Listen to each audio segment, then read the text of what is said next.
Hi hello నమస్తే welcome to do or die channel. మీరు మొదటిసారిగా మా ఛానల్ని విజిట్ చేస్తున్నట్లయితే కింద రెడ్ కలర్లో కనిపిస్తున్న సబ్స్క్రైబ్ బటన్ని ప్రెస్ చేయండి, పక్కనే ఉన్నటువంటి బెల్ ఐకాన్ని క్లిక్ చేయండి.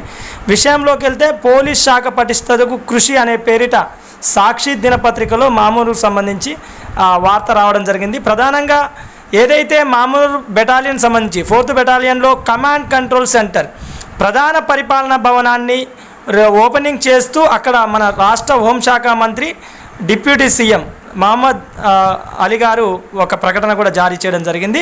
అక్కడ మాట్లాడుతూ దాంట్లో భాగంగా అతి త్వరలోనే మరికొన్ని పోలీస్ ఉద్యోగాలకు సంబంధించి నోటిఫికేషన్ జారీ కాబోతున్నట్టు సమాచారం అందించడం జరిగింది.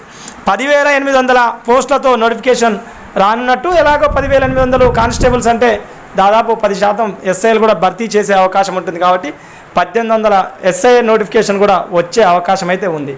సరే, ఎవరైతే ఇప్పటివరకు ప్రిపేర్ అయ్యి కొంత బార్డర్ మార్క్స్ తోటి ఉద్యోగాన్ని కోల్పోయే ప్రమాదం ఉన్నటువంటి అభ్యర్థులు ఎవరైతే ఉన్నారో వాళ్ళు మీ ప్రిపరేషన్ని కంటిన్యూ పెట్టుకోండి. దానికి సంబంధించి ఏదైతే ఆల్రెడీ నోటిఫికేషన్ కూడా వస్తుంది అనే ఆ విషయం అయితే మనకు తెలియవచ్చింది. కాబట్టి గతంలో కూడా జనవరిలో కూడా ఇదే స్టేట్మెంట్ రావడం జరిగింది. మళ్ళీ ఒకసారి పదే ఇదైతే నోటిఫికేషన్ రావడానికి అవకాశం ఉన్నట్టయితే దాదాపుగా మనకు క్లియరెన్స్ అయితే వస్తుంది. కాబట్టి ఇంకా దాంతోపాటుగా అక్కడ మామ్నూర్ బెటాలియన్ దగ్గర ఉన్నటువంటి ఆ కమాండ్ కంట్రోల్ సెంటర్ని ఓపెన్ చేసి మరికొన్ని విషయాలు కూడా చర్చించడం జరిగింది. శాంతి భద్రతల్లో దేశంలోనే అగ్రస్థానం ఉన్నట్టు బెటాలియన్ మినీ స్టేడియం ఏర్పాటు చేస్తామని చెప్పినట్టు, నూతనంగా 2 పోలీస్ స్టేషన్ల ఏర్పాటుకు చర్యలు అన్నట్టు కూడా చెప్పడం జరిగింది.